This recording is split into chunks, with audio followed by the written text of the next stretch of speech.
you've expressed many times your frustration and disappointment with Putin, but there's no action since you took your office. Don't you worry that... How do you know there's no action? But don't you worry... Wait. What actions have you taken? I'm with Polish radio. Okay. How do you know there's no action? Would you say that putting secondary sanctions on India, the largest purchaser outside of China, they're almost equal, would you say there was no action? That cost hundreds of billions of dollars to Russia. You call that no action? And I haven't done phase 2 yet or phase 3. But when you say there's no action, I think you ought to get yourself a new job, because if you remember, 2 weeks ago I said, if India buys, India's got big problems, and that's what happened. So don't tell me about that. What is your message to Putin?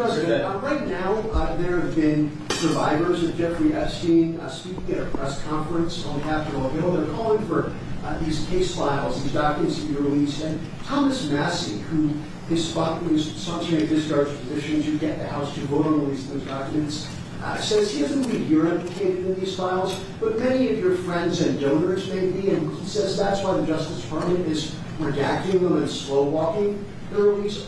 Is the Justice Department protecting any friends or donors, sir? So this is a Democrat hoax that never ends. You know, it reminds me a little of the Kennedy situation. We gave him everything, over and over again, more and more and more, and nobody's ever satisfied. From what I understand, I could check, but from what I understand, thousands of pages of documents have been given. But it's really a Democrat hoax, because they're trying to get people to talk about something that's totally irrelevant to the success that we've had as a nation since I've been president. Even if you look at D.C. right now, D.C., it's a totally safe zone. It's called a safe zone. That's a term. It's a term of art. It's a safe zone because it's very safe. You can walk down the street now and nothing's going to happen. No crime, no murders, no nothing. Because we had a lot of problems with certain places, and we still do. All run by Democrats, or for the most part run by Democrats. So what they're trying to do with the Epstein hoax is get people to talk about that instead of speaking about the tremendous success, like ending 7 wars. I ended 7 wars. Nobody's going to talk about, because they're going to talk about the Epstein, whatever. I understand that we were subpoenaed to give files, and I understand we've given thousands of pages of files. And I know that no matter what you do, it's going to keep going. And I think it's enough, because I think we should talk about the greatness of our country and the success that we're having. I think we're probably having, according to what I read, even from 2 people in this room, we're having the most successful 8 months of any president ever. And that's what I want to talk about. That's what we should be talking about, not the Epstein hoax. When are you going to make a decision on Ukraine, Mr. President? What is your message to Putin? Mr. President, your message to Putin?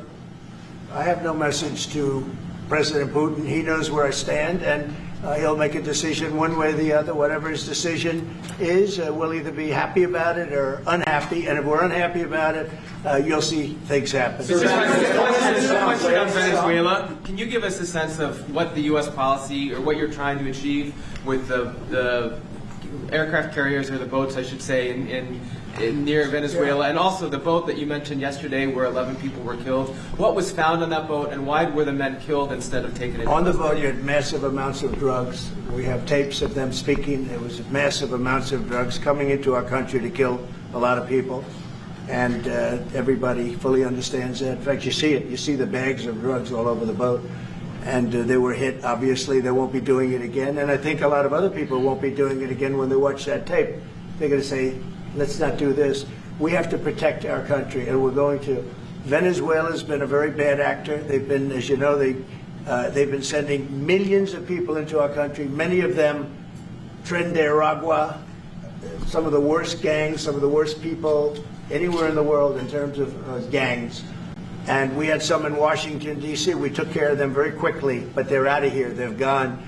But Venezuela's been very bad, both in terms of drugs and sending some of the worst criminals anywhere in the world into our country. They emptied out, you don't know this, but they emptied out their prisons in Venezuela, and they emptied them out into the United States of America. And that's part of the problem we have. We're getting them out. We're getting them out rapidly, but it's caused a tremendous problem. And Pete and all of the people that are working very hard to rectify the stupidity of the Biden administration, allowing these people to pour into our country with open borders. We are paying a big price as a country for the incompetence of the Biden administration. But think of it.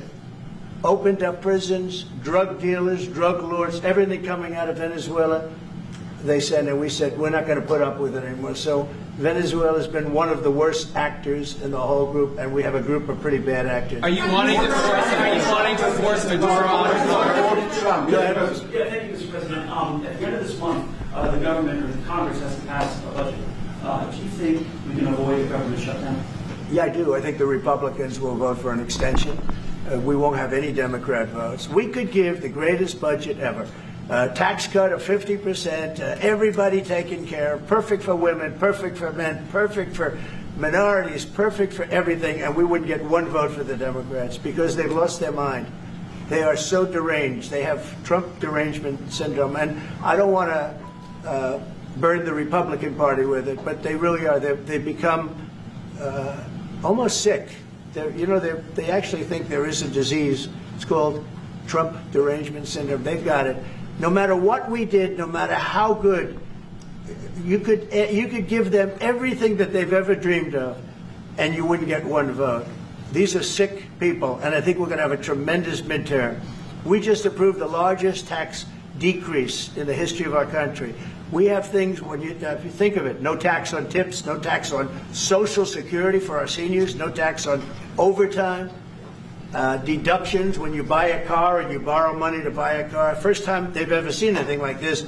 Middle-income people get deductions. You get a deduction when you buy a car. Nobody's ever seen. And by the way, they're selling cars like crazy. Cars are pouring back because of the fact that we have tariffs. Cars are pouring back into our car plants are pouring back into our nation. They're coming from all over the world. They're coming back. You know, we lost about 54% of automobile manufacturing over a 30-year period, 35-year period. They're all coming back. I think they're coming back higher than ever before. We have AI going up. What we've done is amazing, and what we've passed is amazing. But the Democrats, I don't believe, will get one vote. It's very anti-crime. We want anti-crime.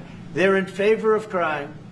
We're against crime. You know, they gave us things like men playing in women's sports, open borders for everybody, transgender for everybody. I mean, they wanted transgender for all of the crazy things that they were saying. And, you know, people would say they're 80-20 issues. I say they were 97-3. I always say 97-3, and nobody knows who the three are. This is the best issue of all. They are against preventing crime. They are fighting us. I want to go into Chicago, and I have this incompetent governor that doesn't want us. Do you know that this weekend 72 people were shot in Chicago? I'm embarrassed to say it in front of the president of Poland. 11 people were killed. 72 people were shot. Last week, 7 people were killed in Chicago, a place which is probably your number one place. I hate to say it. Yeah, a lot of Poles in Chicago. And we got to keep it safe.